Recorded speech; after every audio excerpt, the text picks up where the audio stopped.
My channel.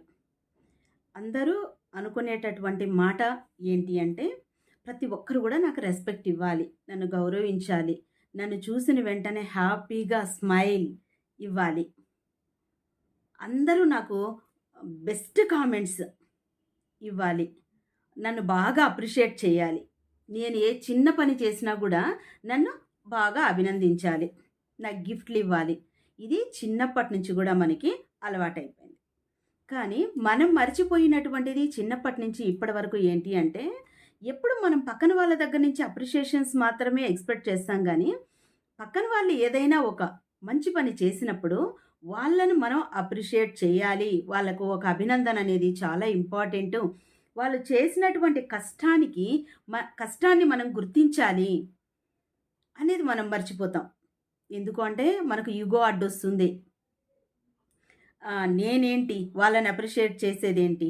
వాళ్ళు చేసినటువంటి పనిని నేను అప్రిషియేట్ చేస్తే, అబ్బా! వాళ్ళు ఇంక కొంచెం గర్వంగా ఫీల్ అయితారబ్బా! దానికోసమే కదా! మనం ఏదైతే కోరుకుంటూ ఉన్నామో ఎదుటి వాళ్ళకి కూడా అది ఇమ్మనే కదా!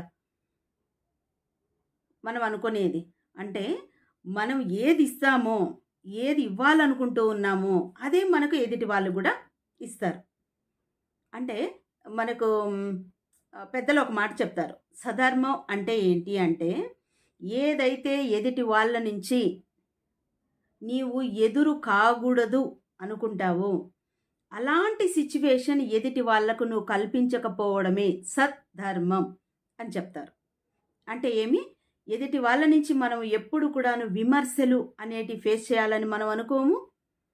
ఎదుటి వాళ్ళు మనల్ని బాధపెట్టేటటువంటి ఏ విషయాన్ని కూడా మన లైఫ్‌లో మనం జరగకూడదనుకుంటాం.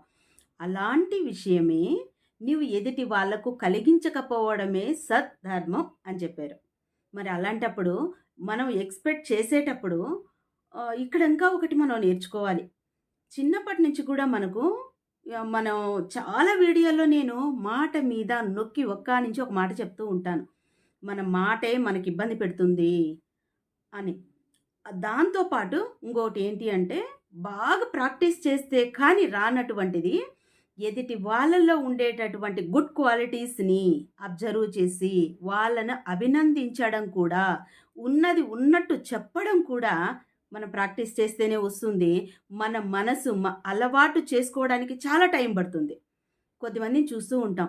అసలు ఎవరు ఏది చిన్న పని చేసినా గూడా చాలా బాగా అప్రిషియేట్ చేస్తారు. హార్ట్‌ఫుల్‌గా చెప్తారు వాళ్ళు.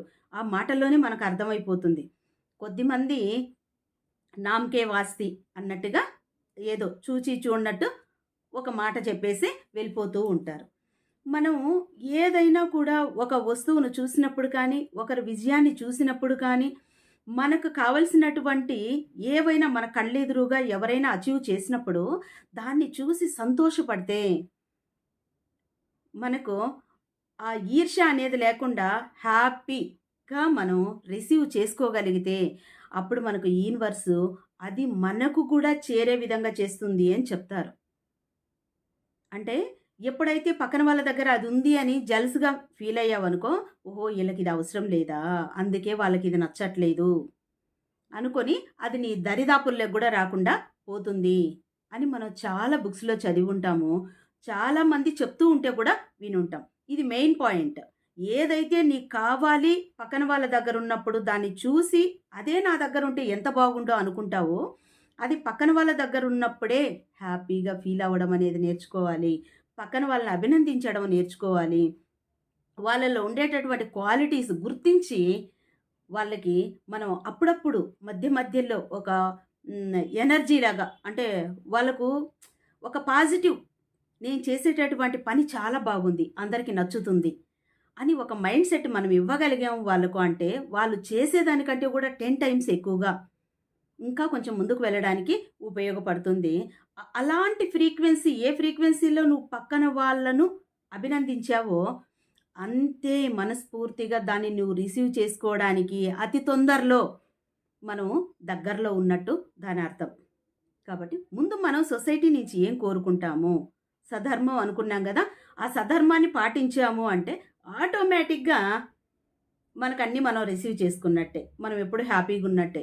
కాబట్టి అందరూ కూడా ఈ ఈర్ష్య, ద్వేషం అనేది మామూలుగా మనకు యాజ్ ఎ హ్యూమన్ బీయింగ్‌గా మనకు ఉంది. దాన్ని జెలస్ అనే దాన్ని పోగొట్టుకున్నప్పుడు మాత్రమే మనం హార్ట్‌ఫుల్‌గా మాట్లాడగలం. హార్ట్‌ఫుల్‌గా ప్రతి విషయాన్ని షేర్ చేసుకోగలం. మనకు తెలిసిన వాళ్ళని, తెలియని వాళ్ళని ఏదైనా ఒక విజయం సాధించారని వెంటనే మనం అప్రిషియేట్ చేయడానికి మన మనసు చాలా ఓపెన్ మైండెడ్‌గా, హార్ట్‌ఫుల్‌గా రెడీగా ఉండడం జరుగుతుంది. Thank you.